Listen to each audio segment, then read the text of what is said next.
أليس الله بأحكم الحاكمين صدق الله العظيم۔ قسم ہے انجیر کی اور قسم ہے زیتون کی اور قسم ہے طور سینا کی اور قسم ہے اس امن والے شہر کی۔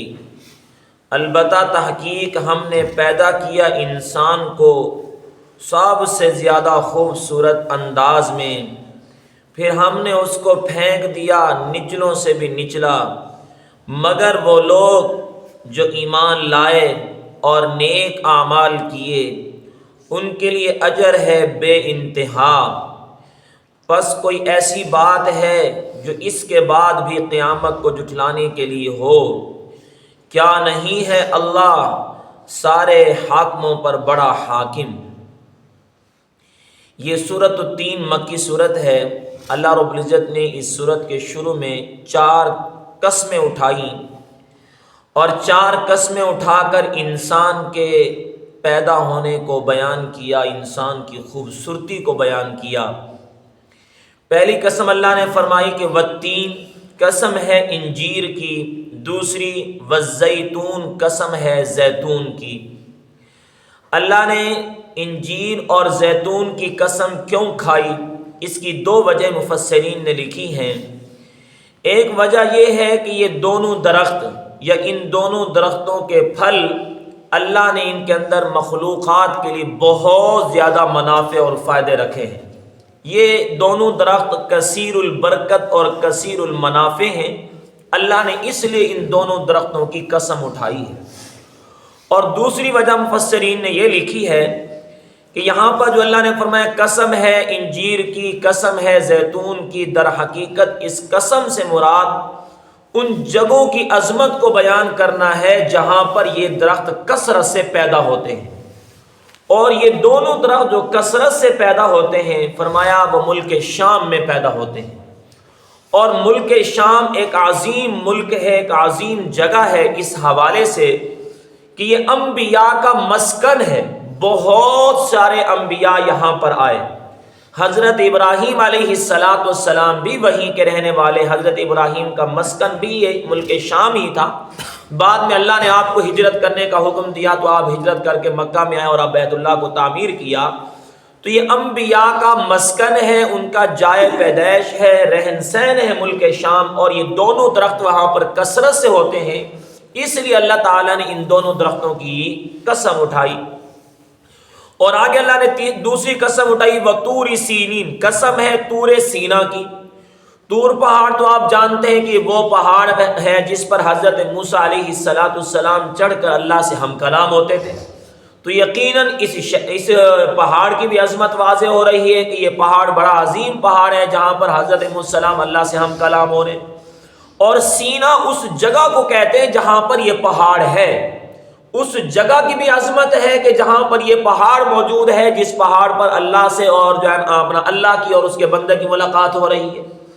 اور اسی طرح وہذا البلد الامین، اس بلد امین سے مراد، امن والے شہر سے مراد مکہ المکرمہ ہے۔ یہ شہر بھی عظیم شہر ہے۔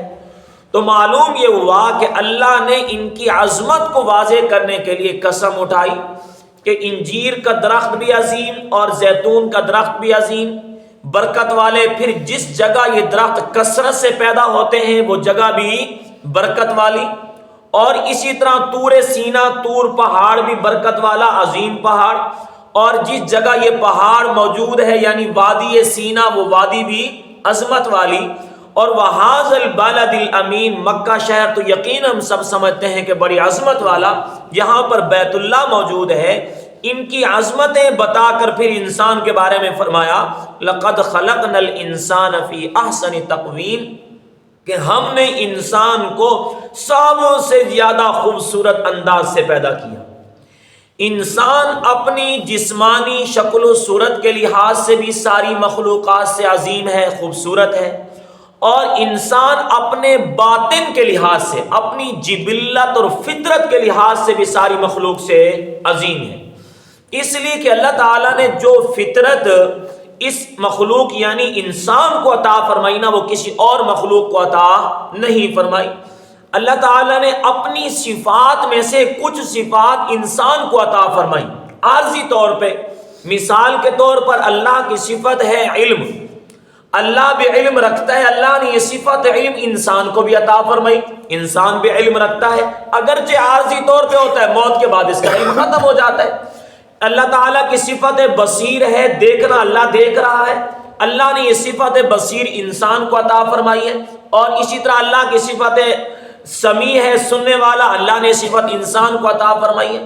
اللہ رب العزت نے اپنی صفات میں سے کچھ صفات انسان کو عطا فرمائی، تو اس لیے انسان کی فطرت ساری مخلوقات سے عظیم ہو گئی۔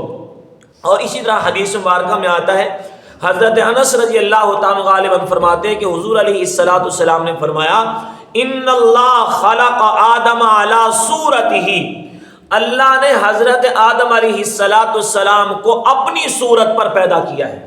اب اندازہ لگائیں کہ انسان کی عظمت واضح ہو رہی ہے۔ اگرچہ اللہ کی صورت کیا ہے، شکل کیا ہے، یہ اللہ ہی بہتر جانتا ہے، ہم کچھ نہیں بیان کر سکتے۔ کیا ہماری جو صورت اور شکل ہے، اللہ ایسی ذات ایسی طرح مقصود اپنا موجود ہوگا؟ نہیں، اللہ اس کی حقیقت کو خود جانتا ہے، جیسا کہ احادیث مبارکہ میں یا قرآن مجید کے اندر اللہ تعالیٰ کے بارے میں آتا ہے کہ اللہ کا ہاتھ ہے، یا اللہ تعالیٰ کا ہاتھ جماعت کے اوپر ہے۔ اب ہاتھ کیسا ہے، اللہ اس کی حقیقت کو جانتا ہے اپنی ذات کے لحاظ سے، لیکن یہ حدیث بتا رہی ہے انسان کی عظمت، کہ اللہ نے انسان کو جو پیدا کیا وہ اپنی صورت پر پیدا کیا ہے۔ اور جیسا کہ حدیث مبارکہ کے اندر یہ بھی آتا ہے کہ اللہ نے جو انسان کا چہرہ بنایا وہ اپنے ہاتھ سے بنایا ہے، تو گویا کہ انسان اپنی فطرت کے لحاظ سے بھی اور اپنی شکل و صورت کے لحاظ سے بھی ساری مخلوق سے کیا ہے بھائی، عظیم ہے۔ ثم رددناہ اسفل سافلین، آگے فرمایا پھر انسان کو ہم نے پھینک دیا نچلوں سے بھی نچلا۔ کیا مطلب ہے؟ جس وقت انسان ایمان پر ہوتا ہے، انسان اعمال صالحہ کر رہا ہوتا ہے، انسان اللہ اس کے رسول کی فرمان برداری کر رہا ہوتا ہے، تب تو انسان ساری مخلوقات سے عظیم سمجھا جاتا ہے۔ لیکن اگر یہی انسان اللہ کی نافرمانی پہ آ جاتا ہے، اللہ کا انکار کر دے، اللہ کے حکموں کا انکار کر دے، اس کے رسول کا انکار کر دے، تو تب یہ انسان ساری مخلوقات سے بدتر ہو جاتا ہے، ساری مخلوقات سے گرا ہوا نظر آتا ہے اللہ کے جو ہے نا سامنے۔ اس لیے کہ اللہ تعالیٰ نے قرآن مجید کے اندر انسان کی اس کیفیت کو بیان کرتے فرمایا، اولئک کالانعام بل ہم اضل، جو لوگ اللہ پر ایمان نہیں لاتے یا اللہ کے حکموں کی نافرمانیاں کرتے ہیں، اللہ فرماتے ہیں کہ ایسے لوگ جانوروں کی طرح ہیں۔ اولئک کالانعام، یہ جانوروں کی طرح ہیں، بل ہم اضل، بلکہ ان سے بھی گندے ہیں، ان سے بھی گندے ہو جاتے ہیں۔ یہ کب ہوتا ہے؟ جب انسان اللہ کا منکر بن جاتا ہے، اللہ کے احکامات کا نافرمان بن جاتا ہے۔ یہ اسی طرح مفسرین نے فرمایا، اللہ تعالیٰ نے جو فرمایا نا کہ انسان کو ہم نے خوبصورت انداز سے پیدا کیا، ثم رددناہ، پھر ہم نے اس کو پھینک دیا، ہم نے اس کو گرا دیا نچلوں سے بھی نچلا۔ فرمایا انسان جس وقت پیدا ہوتا ہے کمزوری پر پیدا ہوتا ہے، پھر انسان کو اللہ جوانی عطا فرماتے، انسان کے پاس طاقت آ جاتی ہے، یہ انسان کی خوبصورتی ہے، انسان کی جوانی بھی۔ لیکن جب انسان پر بڑھاپا سوار ہو جاتا ہے تو اس وقت انسان کی وہ طاقت ختم ہو جاتی ہے۔ اب یہ بڑھاپا انسان کے اپنے اوپر بسا اوقات بوجھ ہوتا ہے، اور پھر یہ بڑھاپا انسان کا دوسروں پر بھی بوجھ ہوتا ہے۔ اگر ایک بوڑھا آدمی ہے، وہ بیچارہ چل نہیں سکتا، وہ بوڑھا دوسرے پر بوجھ ہوتا ہوا نظر آتا ہے، دوسرے اس کو چلاتے ہیں۔ یہ بوڑھا بیچارہ کھا نہیں سکتا، دوسرے اس کو کھلاتے ہیں۔ تو اللہ نے اس کو طاقت دی، لیکن ایک وقت آتا ہے کہ اللہ اس کو کمزوری پر لے کر آتا ہے۔ اللہ تعالیٰ قرآن مجید کے اندر فرماتے ہیں کس بارے میں کہ ہم نے تمہیں کمزوری پر پیدا کیا، پھر ہم نے تمہیں طاقت دی، پھر ہم تمہیں کمزوری پر دوبارہ لے کر آئے۔ یعنی بڑھاپا انسان کی کمزوری کو بتلا رہا ہوتا ہے۔ ہم دیکھیں نا کہ باقی جانور جو ہے نا، اگر وہ بوڑھے بھی ہو جائے نا، وہ انسان کے لیے کسی نہ کسی جو ہے نا جگہ پہ انسان کے لیے نفع مند ہوتے ہیں۔ مثلا حلال جانور ہے نا، بوڑھا ہو جاتا ہے، ہم اس کو ذبح کر کے اس کا گوشت استعمال کر لیتے ہیں۔ یا حرام جانور بھی ہے، ذبح ہونے کے بعد اس کی ہڈی تو کہیں نہ کہیں کام آ ہی رہی ہوتی ہے نا۔ انسان کے بارے میں اللہ نے فرمایا کہ انسان جب بوڑھا ہو جاتا ہے تو انسان دوسروں پر بوجھ بن جاتا ہے۔ لیکن الا الذین آمنوا وعملوا الصالحات، یہ ایک بڑی خوبصورت بات اللہ نے فرمائی، وہ انسان جس نے اپنی جوانی ایمان پر گزاری اور اعمال صالحہ پر گزاری، جب وہ بوڑھا ہو جاتا ہے نا تب وہ لوگوں کے لیے بوجھ نہیں بنتا، اس وقت بھی نفع مند ہوتا ہے۔ آپ ذرا دیکھیں جو انسان 5 وقت کا نمازی ہو جب بوڑھا ہو جائے، ہم کیا کرتے ہیں؟ ہم کہتے ہیں یہ بڑا برکت والا آدمی ہے، ہم ان سے برکتیں حاصل کرتے ہیں، ہم اس کی صحبت میں بیٹھتے ہیں، بھائی یہ نیک آدمی ہے۔ اب یہ بوڑھا ہو کر گرا نہیں بلکہ ہمارے ہاں کیا ہو گیا؟ عظیم بن گیا ہے۔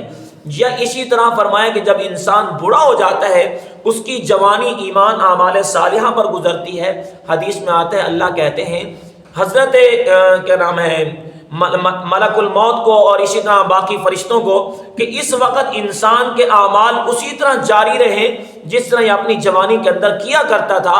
فرمایا کہ اب انسان کے اعمال کو ختم نہیں کرنا۔ اگر انسان جوانی کے اندر عبادت پوری طاقت کے ساتھ کرتا تھا، اب بوڑھا ہو گیا، وہ طاقت نہیں رہی، وہ صحیح طور پہ سجدہ نہیں کر سکتا، وہ صحیح طور پہ قیام نہیں کر سکتا، اللہ فرشتوں کہتے ہیں کہ میرے فرشتے تم اس کے نام اعمال کو اسی طرح جاری رکھو جس طرح یہ جوانی کے اندر کیا کرتا تھا۔ تو لہٰذا الا الذین آمنوا بتا رہی آیت کہ انسان اگر جوانی ایمان پر گزارے، اعمال صالحہ پر گزارے تو اس کا بڑھاپا اس کے لیے نقصان نہیں بلکہ فائدہ مند ہے۔ اور آگے فرمایا کہ فما یکذبک بعد بالدین، کیا ان باتوں کے بعد بھی کوئی بات ایسی رہ جاتی ہے کہ انسان قیامت کا انکار کرے؟ جس رب نے تمہیں خوبصورت انداز سے پیدا کیا اور اسی طرح تمہیں جوانی عطا فرمائی، تمہیں طاقت عطا فرمائی، پھر تمہیں بڑھاپا دے دیتا ہے، پھر ایک وقت آئے گا وہی رب تمہیں مارنے کے بعد دوبارہ بھی زندہ کرے گا۔